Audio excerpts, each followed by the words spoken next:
Hello folks, it's Paul here. I've got a packing video for you. I'm currently breaking up what we're packing. This is the infamous Zaghloul by Nakhla. Yeah, this is a more traditional black moiselle. It is a very strong, very potent tobacco regarding nicotine with a very intense flavor, but no flavoring whatsoever. Remember, Zaghloul is a black moiselle, which means that there's no flavoring, just tobacco and molasses. That's what you got. So, sitting here in front of this big pile of other black moiselle that I enjoy smoking is a Egyptian clay bowl. This is actually one of the bowls that came with my one of my Khalil Mamoun pipes, but I found that this bowl works really well because it's pretty shallow and very wide. Remember, you're going to need a lot of heat when you actually have this one going. Let's see. So, all I'm going to do is break up the tobacco. Remember, this stuff is very sticky, so even though I'm like breaking it up with my fork, you end up getting a lot of these very, very dense balls. You really want to make sure that this actually gets quite broken up. Because it's so dense, if you don't break it up, the heat won't get to enough of the tobacco. You're just going to burn one layer, and you won't actually get a good session. Don't worry about getting your fingers dirty. That's going to happen. I mean, it's just kind of par for the course for prepping a tobacco like this.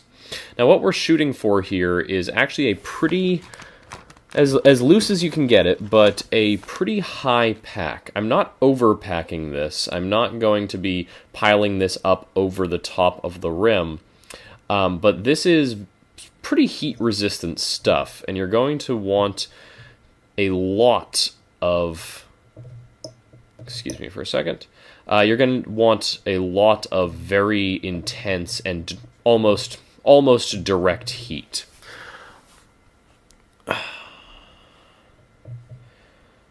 One of the ways to achieve this is by packing very high. Just a little bit more and we'll be good.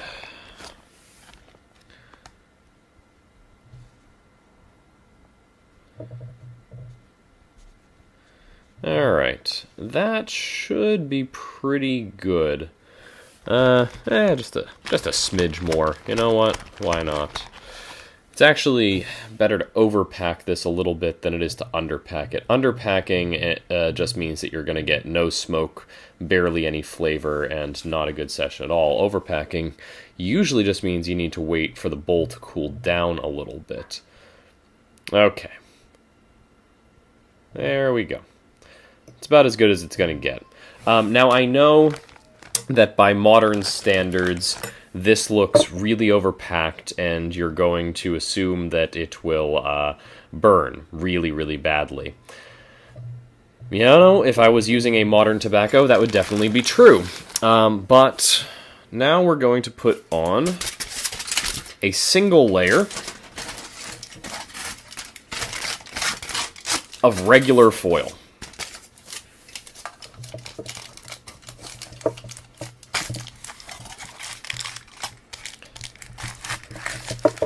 Press down a little bit to pack down the tobacco inside, and then pull tight. You basically want the smallest possible gap between the foil and the tobacco, and if it touches a little bit, that's not a huge deal. You're just trying to make sure that the tobacco is not in direct contact with the coals. So that should do well. And up next is poking the holes, but I'll be right back. I'm going to actually clean off this fork and my really grody looking fingers.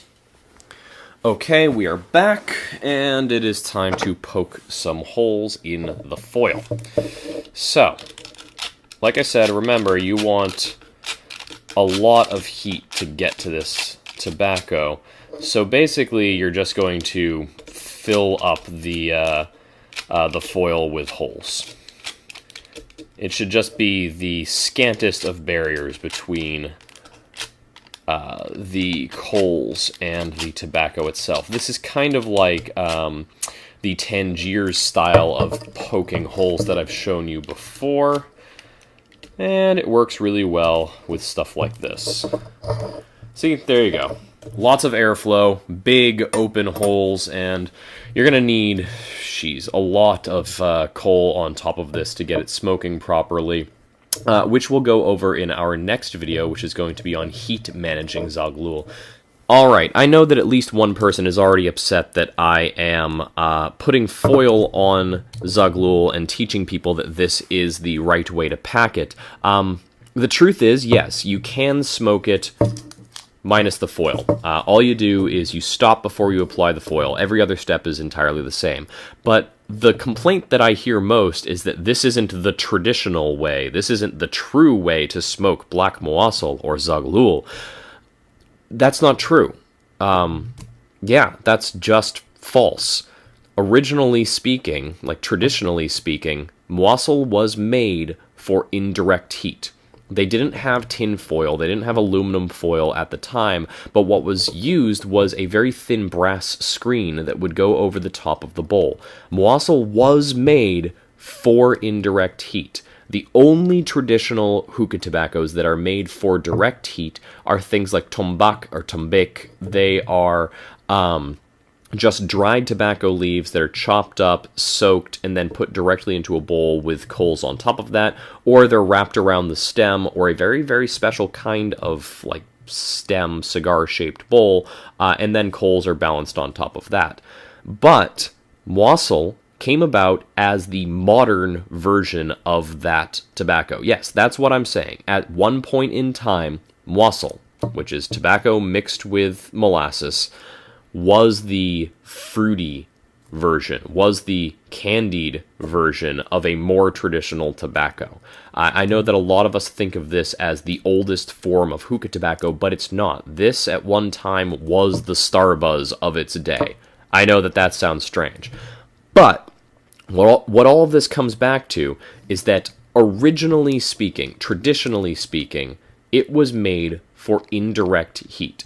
That gives you the most broad range of subtle flavors, the most intense and interesting and unique flavors. When you add coals directly to the tobacco, you basically just get smoky, intense, bitter, sour tobacco, which for some people, not a bad thing. In fact, I kind of like that. But you lose a lot of the subtlety. With something like Zaghloul, which already is a very intense kind of bitter tobacco, that's not a huge problem. There's not a lot of subtlety to lose, honestly. But if you have something like, like the Alaras or the Hills Brothers Jirac or things like that, if you're smoking that with direct heat, I don't like you. You are doing a huge disservice to that tobacco, and you're, well, to be honest, ruining a really, really beautiful product.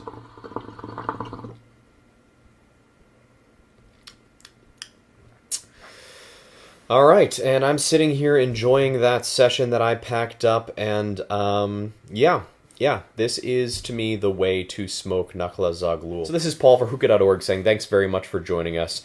Please go down below, like, and subscribe, and I'm going to send you guys off with the very wispy but very flavorful clouds that come out of Nakhla Zaghloul. Thank you very much. Happy smoking.